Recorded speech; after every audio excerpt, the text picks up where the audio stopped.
Hey, this is Gold Turkey throwing down with Skyrim as I was last week. Getting over getting sick in the real world. So I sound a bit stuffed up. Nose is a big plugged up. Don't worry about it too much. Where'd we leave off? Well, still playing Lo-Kag, the orc awesomeness. Yeah, Lo-Kag! Everybody agreed that Lo-Kag should stay because he's awesome. 90-something% of people voted for Lo-Kag. What are we doing? Well, we're going to retrieve the Golden Eagle Claw.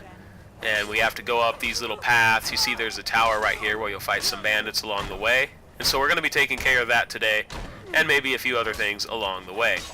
So everybody voted for Lo-Kag, and yay, he can stay. He's awesome.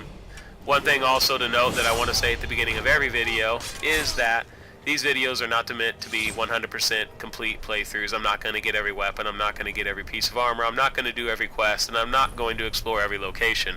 If you want to watch commentaries or playthroughs where people do all that stuff, then definitely there are other places to go. This is more for fun, just me hanging out, being goofy, being silly. Right, Lo-Kag? That's right, Cold Turkey.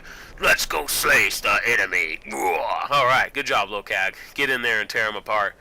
And another thing you'll notice in this particular commentary, I'm playing things at normal speed, and I'm also including game sound. And so this is what we're going to vote on this week. Last week we voted on if Lo-Kag stays or not. Over 90% of the people voted for Lo-Kag to stay. Yeah. Now we're going to vote on what style do you want to see when I'm playing through Skyrim. Do you like it when I'm going at this speed and there's game sound, or do you prefer if I speed up the gameplay and take away the game sound? Now the reasons I used to speed up gameplay and take away game sound was because it makes things go faster and you can hear my voice more clearly. But some people might like to hear, instead, a normal speed playthrough with game sound in the background. So let me know what you prefer. You get a vote. Oh, dude, I just pegged that guy right in the face with an arrow. Blah, dead. So we've gotten to the top of this little place, the place where we're going to get the Golden Eagle Claw. There's a spider. Excuse me. It's like I said, still getting over a cold. And the spider has captured this Arvel the Swift, and he's the dude who'd stolen the claw from the guy in the shop who set us to get the claw from him in the first place. Cut him free and kill him. He'll just run and backstab you. Get the Golden Claw. Oh, I was calling it the Golden Eagle Claw. It's really just the Golden Claw. Shows you what I know. So anyway, look at it. Check out his journal. If you read his journal, he'll tell you basically how to solve the puzzle and what's going on. So it's really pretty easy. You just get up into these ruins. I showed you the path when I was playing earlier. Kill him. You get the book. You get the claw. And from here, things are going pretty awesome. This is really the first dungeon in the game that drives along the main storyline. Getting the Golden Claw, solving the mystery of the Nords. These are the things that you're going to want to do. So get into this dungeon and take care of business. Loot some fatty loots along the way. You'll see me doing various footage. I'm not going to sit here and show you every single second of me going through this place, because that'd be tedious and boring. There's a lot of parts where I'm just looking at loot or doing stuff like that. So it'd get pretty like, you know, Yanorama if I did that. Lo-Kag agree. Let's keep to what we need. Watch out for the traps. Go, go, go, go, go. Lo-Kag dodge blades. Yeah, that's true. You know, those traps can be tricky. That's one thing I like about Skyrim. There's the traps here now and again. You get some puzzles every now and again. It's not just hacking and slashing all day long. So it's good that they're... Ooh, nice shot. Blah. It's nice that they're trying to mix it up and, you know, just make things kind of variable. Speaking of Skyrim, somebody had also asked me, oh, real quick on this puzzle, if you look at the bottom of the Golden Claw on your item screen, and you can move it around if you want, but basically you see the order that you need in order to solve it. Owl, butterfly, bear. Then you put the claw in, and the door will come swinging down. So like I was saying earlier, somebody had asked me, Cold Turkey, how does Skyrim compare to something like Fallout New Vegas? Does the openness of the world deteriorate from the quality of the game overall?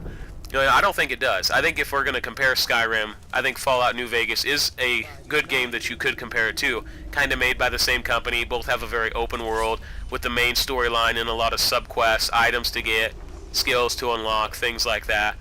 So now that we've gotten pretty far within the Golden Claw quest here, we're in the back of the ruins.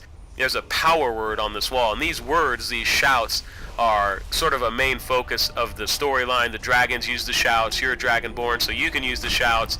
Getting that shout unlocks the boss battle. I hit my Orc Rage button, and then I go in swinging as hard as I can, which makes this boss battle pathetically easy. Orc Rage is just disturbingly powerful, in my opinion, because you do so much more damage, take so much less. Make sure to loot the Dragonstone off of that guy, and then you can go up around here, back up these stairs. There's a little back exit to these whole ruins, and there you go. You've gotten your golden claw, you've unlocked a secret, you've gotten your first shout. Things are definitely moving along at a rapid pace. We'll pop this little guy right here, get our secret passage. Excuse me. Whew. But back to what I was saying earlier. Yeah, I think that comparing it to Fallout New Vegas is a valid comparison. How does the game hold up from a storyline standpoint, a plot standpoint? Does it suffer for being open-ended? I don't think it does. I think overall Skyrim is a good game. Hopefully there will be a few official patches that'll fix some of the issues that people are having. If you go onto forums, you look online, you can see people are having some issues with the game. Talk to this guy, give him his golden claw back, he'll give you a little reward. So everybody, yay, everybody's so happy. But overall, I think Skyrim is a 4 out of 5 turkeys kind of a game. It's definitely not the perfect game, but it's a solid game overall, and I like it. I mean, I'm playing it, right? So back to the game. Lo-Kag is running towards, I believe it's Whiterun. This is where you're going to want to talk to the Jarl and get some stuff done. Tell him you're a Dragonborn, things like that. Is that a giant in the distance? Oh, let me... Yep. Oh, no, arrow didn't hit. Hey, you know, arrows should hit that far away. Yeah, what's this? Come on, game. What's your problem? Really? That arrow didn't hit? That's lame. Well, if you go online, as I figured out after this footage, I went online and looked, the game actually has a maximum arrow distance where no matter what visually happens, your arrows just stop hitting targets, which is stupid. As somebody who's done archery in real life, arrows go a lot farther than that. It's a bit ridiculous. So when you helped with the giant or don't help with the giant, either way you're going to get roughly the same dialogue options once you go down the tree a little bit. You can talk to these guys right here. These are the companions, which is a little group of mercenaries that you can join in the game. And I'm going to be joining them, and there will be some interesting stuff happening. Remember, while I'm playing this through, I'm going to be role-playing Lo-Kag. I'm not going to be doing things because they're the best thing. A good example of that would be, what kind of a weapon will Lo-Kag end up wielding? Well, I'm going to be wielding a big, huge two-handed hammer eventually. Instead of just using 2 one-handed weapons, I'm going to go with 1 big, huge weapon because it fits Lo-Kag's playstyle from a role-playing standpoint more. It's more role-playing appropriate to have the big hammer as an orc, in my opinion. It's not necessarily the most DPS output you could do. It's not the most optimal build, but I don't care about stuff like that. If you want to do optimizations and number crunching, this is not the commentary to watch. You're probably going to watch somebody else's commentary. Because this is me just kind of goofing around and having fun. You get to the Whiterun guards, and they're like, hey, the town's locked down. You're like, but I'm a Dragonborn. I got to talk to the Jarl. He's like, okay, we'll let you in. Lo-Kag agreed, told Turkey. No need to number crunch. Let's have fun and just play the game. Yeah, that's how orcs do it. So that's a good chime in, Lo-Kag. Good chime in. So we're getting into the town. Talk to some people. There's a tons of quests you can be doing in here. That's actually something else I should talk about really quick, is when it comes to quests, I'm not going to show every single side quest. As a matter of fact, there's going to be a lot of times where the really observant viewer will notice that I had quests, and then later on in the same commentary down the footage, I won't have those quests anymore, and I'm higher level. Why is that? Well, that's because I completed the quest, looted the gear, did all the stuff, and I didn't bother really showing it, because it's just going to take too much time. I learned my lesson the hard way when I did Fallout New Vegas commentaries, and that is, if you try to show every single side quest, picking up everything and stuff like that, it just gets boring. It gets kind of silly and stupid. My Skyrim commentaries are going to be a lot more streamlined, and I'm really going to try to fit it in from a role-playing standpoint as to why Lo-Kag is doing it and what he's doing. So right here, I'm forging myself some steel armor, which is better than my Imperial armor, and it looks kind of nice too. That's another thing. Lo-Kag, as an orc, is going to be doing a lot of smithing. Orcs and smithing go hand in hand. Orcs like to make armor, they like to wear heavy armor, and they like to smash things with big, huge axes and big, huge hammers. So Lo-Kag is definitely going to be fitting that. Also, going into the alchemy shop here real quick. When you're in town, this footage is just showing me kind of interacting with people. Buy and sell, buy and sell. This is one of those rare examples where I'll show part of a quest being done, a minor side quest. This guy, this bard right here, is bugging a woman, pestering her to, you know, go on a date with him or whatever. So I'm going to stop him from doing that. And what I like to do is I like to get into a fist fight with people in order to make it stop, because it increases your skill along the way. Then, once I'm done beating him up and completing that quest, I'll talk to Lo-Kag the Unbroken. She'll want to get into a fist fight too, and she can be someone you can take with you later on in the game, somebody, a sidekick, if you will. I want to say companion, but the companions are an actual group in this game, so people will get confused if I use that term.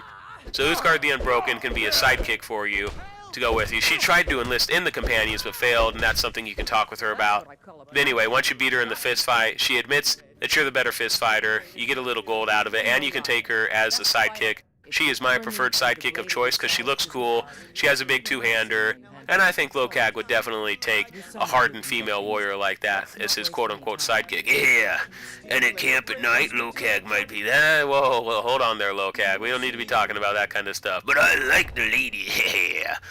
The hardened warriors. That's when you know that an orc's getting the good times. See, 'cause Lo-Kag... Okay, Lo-Kag, let's get back to the commentary here. So, we've gone to the hold of the companions.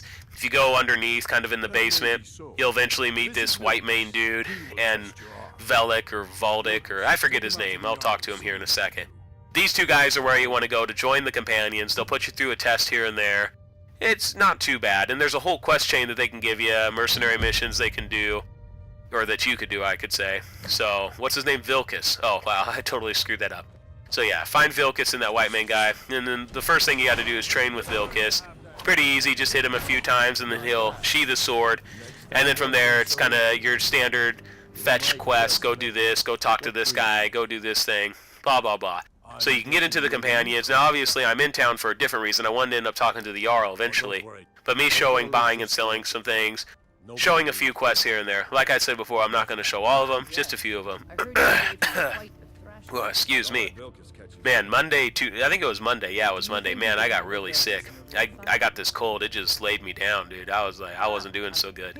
But I've been getting better the last few days, so you can probably tell my voice is a bit stuffy, a bit congested. My nose isn't really clear, so I'd imagine I sound a little different. So don't worry, this is still cold turkey. And this is still Lo-Kag. Lo-Kag no half cold, 'cause orcs no get colds, 'cause orcs real men. That's true, Lo-Kag. He's a lot more immune to disease than I am because he's just so manly as an orc. So we finally gotten into the Jarl's place. This dark elf lady will give you a little grief. Blah, blah, blah, blah, blah, blah. Shut up, woman. I got nothing to be saying to you. Boo. Get in my face. So we're going to talk to the Jarl, Erlith, whatever her name is. So talk to the Jarl, and he'll ask you some questions, answer them to the best of your ability. You're the Dragonborn. You're the dude who's in town to put the pain down. Things are going to go down. And then once you're done talking to him, he'll want to take you to his little mage friend.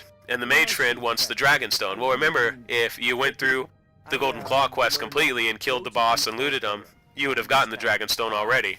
Which makes it a lot easier to do this quest, because you've already retrieved the Dragonstone. You just give it to the guy, and there you go. Boom, quest done. So once you're done with that, go back up and talk to the Jarl. The guard will come running in screaming about how a dragon has attacked one of the towers in the west. So a dragon's attacking the tower, everybody's scared, the Jarl decides that he's going to send some men out, and he's going to send you with them, because remember, you survived the dragon attack initially when that first dragon came back to Skyrim. So you are on the case, on duty, you're going to help the Jarl out and take out this dragon. So get down the stairs, go into your world map, and then you'll know where to go from there. Western Watchtower discovered. So when you get in there, get up and discover it. Talk to that guard kind of on the staircase right there if you want to. He'll tell you the dragon's still around. Bad things are happening. How does the dragon fight work? Well, the dragon, he'll tend to stay in the air a lot and kind of swoop in with fire breath or hover or perch on something.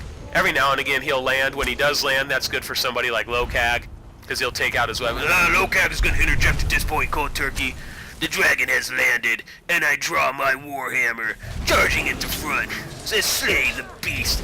Blood will run red. Yeah, rivers of blood. Ha ha! You stand no chance, dragon. Lo-Kag has smashed you. Oh, Lo-Kag on fire. That's not good. No, jump. Smash with hammer must. Alright, good job, Lo-Kag. You slayed the dragon. That's the epic footage I was using in the beginning, too. So it all makes sense and it all works out. Once you slay the dragon, you'll absorb its soul, get some fatty loots off it. Make sure to loot all your dragon bones and dragon scales. Absorb the soul, and you will know that you are a Dragonborn. The birth of a Dragonborn has happened. Lo-Kag is the man for the job. But what is going to happen after this? What could possibly be down the road for Lo-Kag? Lo-Kag don't know. This is Cold Turkey. Thanks for watching.